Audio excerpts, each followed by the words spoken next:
আমার প্রতি যদি ঈমান এনে থাকো, আমাকে আল্লাহ বলে স্বীকার করে থাকো, আমি আল্লাহ পাক রব্বুল আলামিন ওই সমস্ত মুমিন ঈমানদার বান্দাদেরকে ডাক দিলাম, ও মুমিনের দলেরা, তোমরা আমাকে ভয় করো, আমাকে ভয় করো।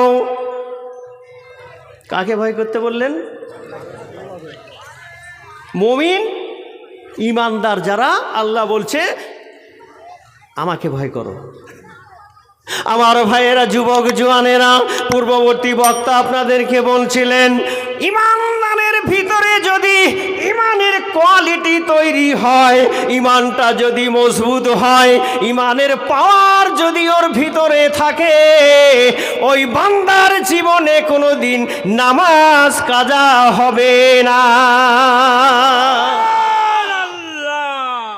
ঈমান থাকতে হবে, মজবুত কংক্রিট থাকতে হবে, সর্ব অবস্থায় পাহাড় টলে যাবে, একটা ঈমানদারের পা পিছলাবে না। জোরে বলুন সুবহানাল্লাহ। আল্লাহ পাক রব্বুল আলামিন বলেন, ও মুমিন দলেরা শোনো, ও ঈমানদারেরা শোনো শোনো, তোমরা আমাকে যদি বিশ্বাস করে থাকো, তা আমাকে বিশ্বাস করার পরের ডিউটিটা হলো, আমাকে বিশ্বাস করার পরের কাজটা তোমাদের হলো আমাকে ভয় করা। জোরে বলুন। ঈমানদারের ভিতরে যদি ভয় থাকে, ঈমানদার মুমিন মুমিনার ভিতরে যদি ভয় থাকে, এই সাকসার শহরে বন্ধনগুলো কারা করে? কথা মনে হয় বুঝতে পারেননি। আল্লাহ বলছে, আমাকে, আমার প্রতি যদি ঈমান এনে থাকো, আমার প্রতি যদি ঈমান এনে থাকো, তাহলে আমার পরে, ঈমানের পরে আমি আল্লাহকে ভয় করো। তারপরেই আল্লাহ বললেন, অকুনু মাস সাদিকিন, আমাকে ভয় করার পর একজন সত্যবাদীর সঙ্গ লাভ করো। আর একটু জোরে বলুন। সত্যবাদী কাকে বলা হয়? কবি শেখ সাদী রহমতুল্লাহ আলাইহি তার ভাষাতে তিনি বলেছেন, আকাশেতে লক্ষ তারা, চাঁদের আলো ভালো, লক্ষ মানুষের মাঝে একজন আল্লাহওয়ালা ভালো। জোরে বলুন। কবি শেখ সাদী রহমতুল্লাহ আলাইহি বলছেন, আকাশে লক্ষ লক্ষ তারা দেখা যায় না ভাই? এক কথা বলে না? আচ্ছা, ওই লক্ষ লক্ষ তারকার আলোগুলো যদি এক জায়গায় করে জমিনে ঠেলা হয়, জমিনের রাতের অমাবস্যার অন্ধকার দূর হবে বলে মনে হয়? তাহলে অন্ধকার, জমিনের অন্ধকার দূর করতে পারে কিসে? একটা চাঁদে। সুবহানাল্লাহ বলবেন না? ইশকে মেহবুবে খুদাম আয়ে দিল জিসনে হাসিল নেহি, लाखों मोमिन हो मगर ईमान में कामिल नहीं।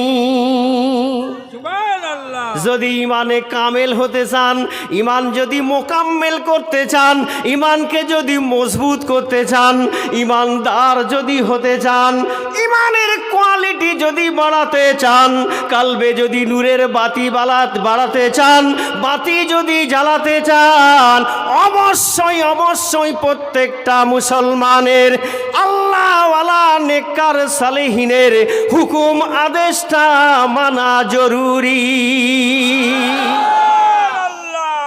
যদি না মানেন আপনার ব্যাপার, আপনি যদি না মানেন সেটা আপনার ব্যাপার, কিন্তু আল্লাহর আদেশ হলো আমাকে ভয় করো। ভয় করার পর সত্যবাদীর কাছে যাও। যদি আমরা জিজ্ঞাসা করি, মালিক সত্যবাদীর কাছে কেন যাব, ওই মালিক উত্তর দেবেন, যদি তোমরা অকুনু মাস সাদিকিন, ওই সত্যবাদীর কাছে যাও, আমার বন্ধুর কাছে যাও, আল্লাহওয়ালার কাছে যাও, আল্লাহর অলির কাছে যদি তোমরা যাও, ওই আল্লাহর অলি এমন একটা প্রেসক্রিপশন তোমাদের হাতে ধরিয়ে দেবে, এমন একজন রুহানি ডাক্তার, তার কাছে গেলে তার আদেশ আর হুকুমটা যদি তোমরা মেনে নিতে পারো, এই দুনিয়ায় আর কোনো অশান্তি থাকবে না।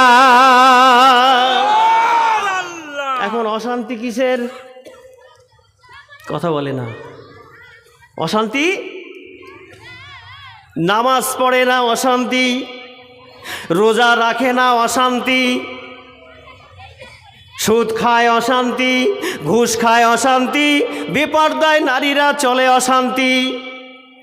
এই অশান্তিগুলো যদি আমি আপনি দূর করতে চাই, জীবন থেকে যদি শেষ করতে চাই, নির্মূল করতে চাই, তাহলে একজন সঠিক পন্থায় থাকা একজন নেককার আল্লাহর ওলির অবশ্যই দরকার, যার আদেশে ইমানের বাতিটা সারা পৃথিবীর জমিনে ইমানদার মুমিনের সিনায় সিনায় জ্বলবে। কথা কিছু বুঝতে পারছি ভাই? আল্লাহ নবীর সাহাবী হযরতে সালমান ফারসি রাদিয়াল্লাহু তাআলা আনহু, তার জীবনী যখন পড়া হয় চোখে পানি ধরে রাখা যায় না। তার জীবনের যে কোয়ালিটি, যে কোয়ালিফিকেশন, রসুলের দরবারে গিয়ে তিনি যে তার ইমানি জজবা তৈরি করেছিলেন, ইমানি নূর হাসিল করেছিলেন, সেই ইমানি জজবা, ইমানি নূর বর্তমানে আমার মুর্শিদের দরবারে পাওয়া যায়।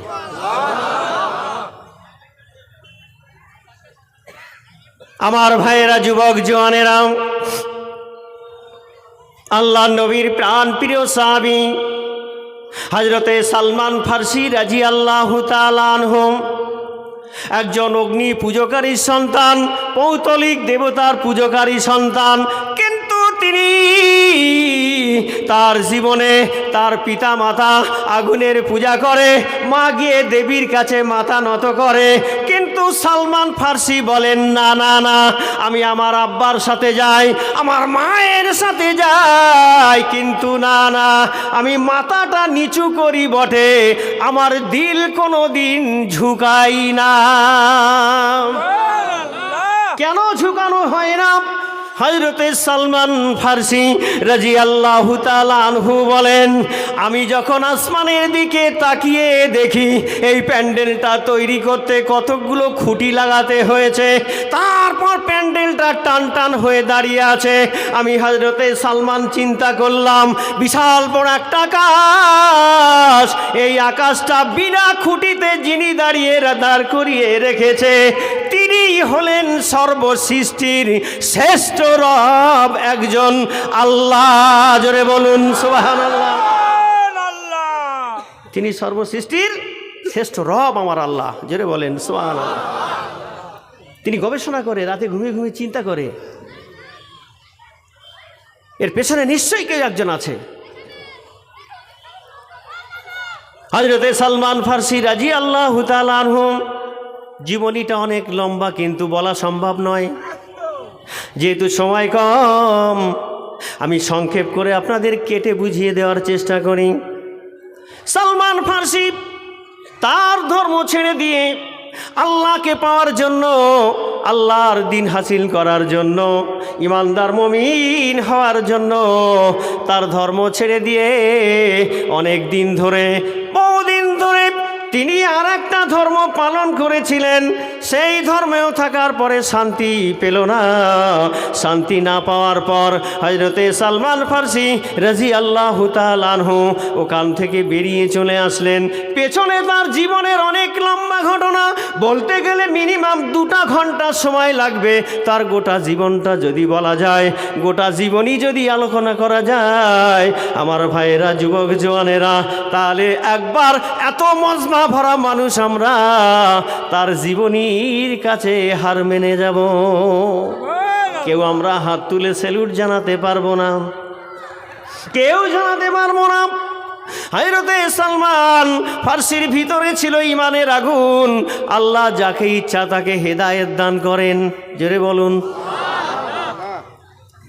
যাকে ইচ্ছা বড় বিল্ডিংয়ের মালিক বানাতে পারেন।